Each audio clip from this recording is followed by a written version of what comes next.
Muito bem, meus caros. Questão de número 2. Ela fala o seguinte: as sacolas plásticas sujam florestas, rios e oceanos. E quase sempre acabam matando por asfixia peixes, baleias e outros animais aquáticos. No Brasil, em 2007, foram consumidos 18 bilhões de sacolas plásticas. Os supermercados brasileiros se prepararam para acabar com as sacolas plásticas até 2016. Olha para o gráfico. Ó. Em 2007 foram consumidos 18 bilhões. E em 2016, que aqui está representado por 9, ó, o Brasil vai zerar a quantidade de sacolas consumidas. Esse é o plano, era o plano, né? Então, observe o gráfico a seguir, em que se considera a origem como o ano de 2017. De fato, pessoal, ó, bem aqui na origem, nós temos o ano de 2007. 2017 não, 2007. Então, ó, a origem é o ano de 2007, ou seja, o zero aqui, ó, a origem é o ano de 2007. A questão fala isso. A origem a ser contada aqui é o ano de 2007.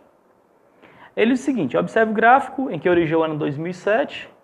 De acordo com as informações, quantos bilhões de sacolas serão consumidos em 2011? Ora, ela quer saber a quantidade de sacola em 2011. Então, considere o seguinte: se isso aqui, vou colocar uma seta assim para ficar fora ali do gráfico. Se isso aqui é 2007, então 2008, digamos, seja aqui, 2009, 2010, 2011. Considere que 2011 seja isso aqui. Quantas sacolas serão consumidas? Veja comigo. Subindo aqui no gráfico, ó, esse é o valor de X, eu vou ter um ponto aqui. A pergunta é, qual é o valor de Y? Qual é a quantidade de sacolas a serem consumidas aqui? Pessoal, é uma questão simples de ser feita quando você sabe manusear, utilizar o coeficiente angular. Antes de resolver essa questão, vamos relembrar um fato importante para a gente resolver rapidamente essa questão. Você sabe o seguinte, que o coeficiente angular, se você quer encontrar o coeficiente angular, né, esse tal A, delta y por delta x dividirá. Mas se você quer encontrar esse tal A, 2 pontos sobre a função terá que encontrar. Quais seriam os 2 pontos sobre a função? Está aqui um primeiro ponto sobre a função e aqui um segundo ponto sobre a função. Vamos chamar de B. Os 2 pontos. Agora, professor, como é que eu faço para calcular o delta y e o delta x? Delta y é a variação em y, delta x é a variação em x.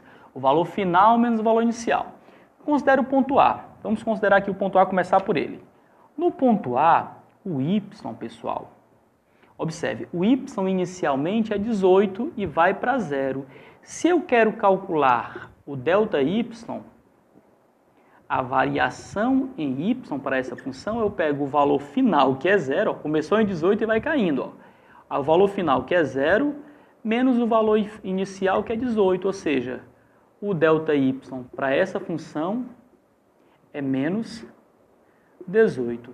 Do ponto A para o ponto B. No ponto A, o x é 0. No ponto B, o y é 9. Se eu quero calcular a variação em x, eu vou pegar o valor final, 9, menos o valor inicial, que é 0, tá bom?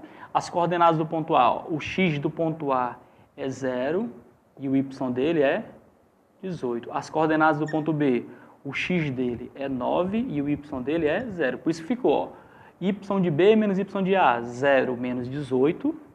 X de B menos x de A, 9 menos 0. Ó. Então, a variação em x vai ser 9. Muito bem, se eu tenho o delta y e o delta x, se eu quero achar o valor de A, é só substituir. Ó.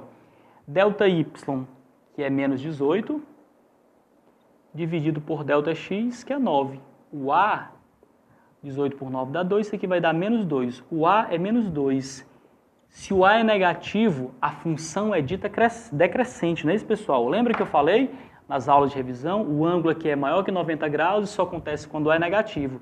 Se o A é negativo, ela é decrescente, pois quando o y cresce, x vai decrescer. Ó. Quando o y cresce, o x decresce, e vice-versa. Quando o x cresce, o y decresce. Nota que o y está bem grandão. Ó. À medida que o x vai crescendo, o y vai caindo. Então, se o A é positivo, ela é dita crescente, pois quando o y cresce, o y cresce, o x tem que crescer. Se A é negativo, ela é decrescente, pois quando o y cresce, o x vai decrescer. Ó. Quando o y cresce, o x diminui. Do mesmo jeito, ó, se o x cresce, o contrário também acontece. Quando o x cresce, o y decresce. Lembra aquela relaçãozinha, ó? Quando o y cresce, o x faz o quê? O x decresce. E vice-versa. Quando o y decresce, o x cresce. Tá bom? Muito bem. Isso acontece porque o a é negativo, não é isso? Observa, pessoal. Aqui vem um detalhe importante para você ficar rápido, resolver rapidamente as questões que envolvem função do primeiro grau no Enem. Esse coeficiente A, ele me diz a relação entre o crescimento de x e y. Veja de que maneira. Se eu sei que ΔY sobre ΔX é A, eu posso dizer o seguinte, ó, que ΔY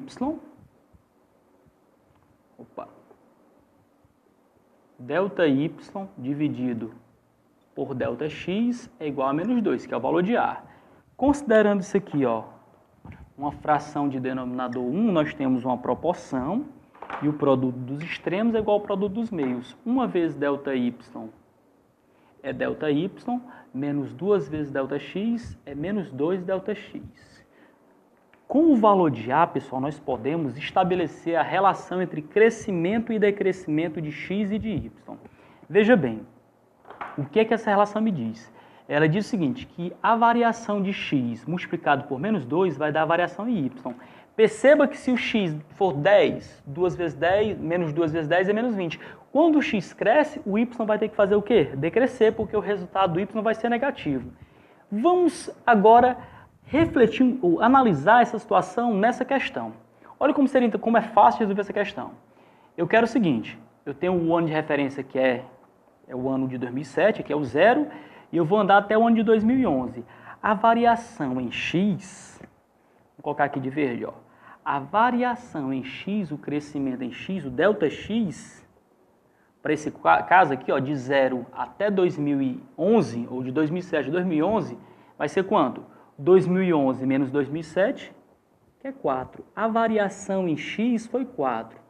Aí fica a pergunta, a variação em y vai ser quanto? Olha aqui comigo, ó. A variação em y é o valor de A dessa função que se aplica a qualquer ponto. Eu peguei esse trecho todinho, em qualquer ponto que eu pegar. Se eu pegar aqui, ó, o A passa, se eu pegar de 0 a 2011, o A é o mesmo. Então, se a variação em x foi 4, a variação em y vai ser quanto? Eu tenho o A dessa função, que é menos 2, então a variação em y vai ser menos 2 vezes a variação em x, tá vendo? Ó? Menos 2 vezes a variação em x, que foi 4. Isso quer dizer que a variação em y é 2 vezes menos 4, que é menos 8. O que é que isso indica? Isso indica que a variação vai ser negativa. O valor de y, que no ano de 2007 era 18, vai cair menos 8. E vai ficar quanto? Ó, 18 menos 8, o valor que nós estamos procurando é 10. Então a nossa resposta já sai direto, ó, como a variação em y é menos 8, teremos, o que é que nós teremos? 18 menos 8, teremos 10, não é isso? Vamos colocar aqui a nossa resposta. 10 o quê? 10 bilhões de sacola. A nossa resposta, ó, como a variação vai ser de menos 8, vai ter uma queda de 8, né?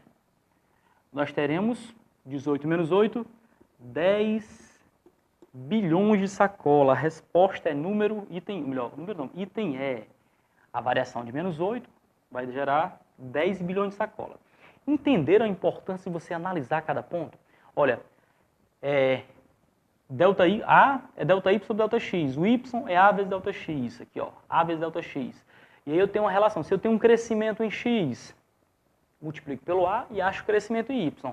Como o A é negativo, o crescimento em X vai indicar um decrescimento em Y. Você está entendendo agora o significado do A? Se A é negativo, ela é decrescente, porque quando o Y cresce, X vai decrescer. E vice-versa também, quando o X cresce, o Y decresce.